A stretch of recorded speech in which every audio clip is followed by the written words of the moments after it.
होशियार, खबरदार, बाजा बजाते बजाते कहीं बाजा न बज जाए। बाजा बजाने वालों से मुतल्लिक नए अहकामात जारी। बाजों की पी पी से तंग आवाम के लिए खुशी की खबर आ गई। कराची के बाद इस्लामाबाद में भी यौम आज़ादी के मौके पर बाजे बजाने पर पाबंदी लगा दी गई। जराये के मुताबिक इस्लामाबाद के जिला इंतजामिया की जानिब से 14 अगस्त के मौके पर इस्लामाबाद में हॉर्न और बाजे के इस्तेमाल पर पाबंदी आयद कर दी गई है। जिला इंतजामिया का कहना है कि वफाकी दारुल हुकूमत की सड़कों पर हॉर्न और बाजे बजाने पर दफा 144 नाफिज कर दी गई है, जबकि खिलाफ वर्जी पर सख्त तादीबी कार्रवाई अमल में लाई जाएगी। दूसरी जानिब कराची की मकामी अदालत में भी जश्न आज़ादी के मौके पर बाजे बजाने और बाजों की खरीदो फरोख्त पर पाबंदी आयद कर चुकी है। कराची मलिर कोर्ट में जुडिशल मजिस्ट्रेट सैयद अनवर अली शाह ने जश्न आज़ादी के मौके पर बाजे के इस्तेमाल और खरीदो फरोख्त से मुतल्लिक SHO शराफी गोट और सचल को बाजे बजाने वालों और फरोख्त करने वालों के खिलाफ कार्रवाई का हुक्म दिया।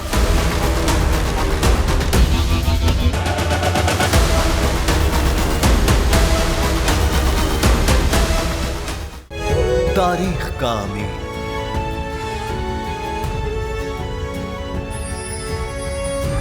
आजादी की अलामत,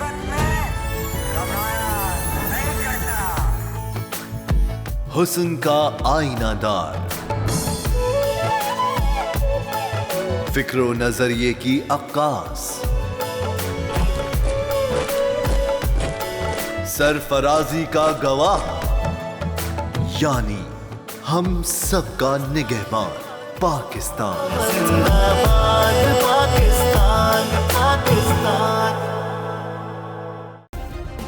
सब्सक्राइब करें और बेल दबाएं ताकि कोई खबर रह न जाए।